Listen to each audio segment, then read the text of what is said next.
Kailangan mo na emergency pera. Ay siya mga bossing ko, mainam na subukan nyo po itong gawin. Kumuha ka ng buo na dahon ng laurel. At pagkatapos po, kayo po ay mag-wish mula sa inyo pong puso.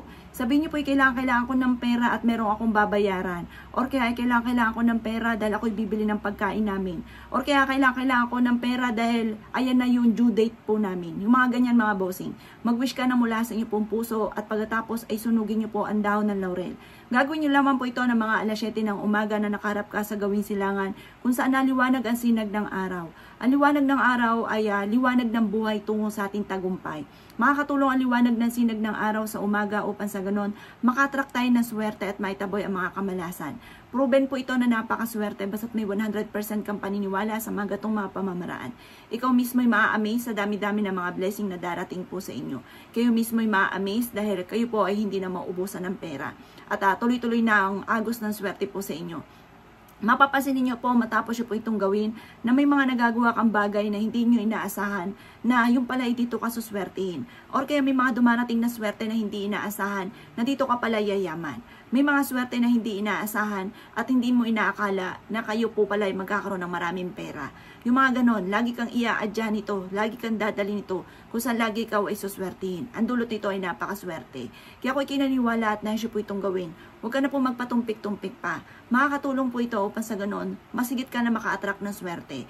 At kayo po mga bossing ko ay napakaswerte rin ito, lalo-lalo na kung hindi ka rin makatulog. At yung kung ano ng mga pumapasok sa inyo pong isipan, na siya nagiging dahilan kung bakit sumasakit na ang inyo pong ulo.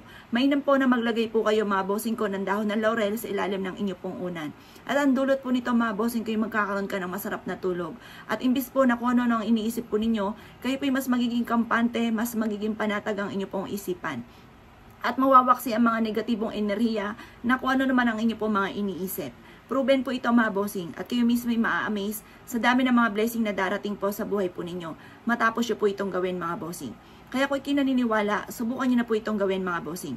Pero sa umaga lang ang paggawa ng mga pampaswerte. At yan po para masigit na mabilis matupad ko naman ang inyo pong mga iwi-wish. Kaya ako'y kinaniniwala at naisyo po itong gawin. Huwag ka na po magpatumpik-tumpik pa. Makakatulong po ito upang sa ganon ay magtuloy-tuloy ang dami ng kaperahan, magtuloy-tuloy ang pasok ng swerte, magtuloy-tuloy ang lahat ng inyo pong mga ninanais at lahat ng mga pinapangarap po ninyo. Kayo ay magugulat at matutuwa at ang inyo pong buong pamilya. Dahil sakop na rin siya nito mga bossing. Ang aroma nito, kapag po ikaw nasa loob ng bahay at ikaw ay nagsusunog po nito, yan po ay iikot na sa loob ng bahay. Magtataboy po yan ng kamalasan, ng mga bad spirit, ng mga negative energy na nagdudulot kung bakit nagiging mailap sa inyo ang swerte lalo na sa pera at kung bakit away-away ang inyo pong pamilya. Kaya mas mainam po mga bossing ko ay gawin nyo na po ito. Kapag napanood nyo po ito, huwag ka na magpatumpik-tumpik pa. Gawin nyo na po ito at ito po ay napaka-powerful. Napaka-effective po nito mga bossing. At ako isa sa mga magpapatotoo po na napakaraming blessing na dumating. Lalo nyo pong sisipagan kapag po ay gumagawa ng ganito upang kayo po ay maging matagumpay. Kung ikay naniniwala at naisyo po itong gawin, asya mga boss, good luck po sa po lahat.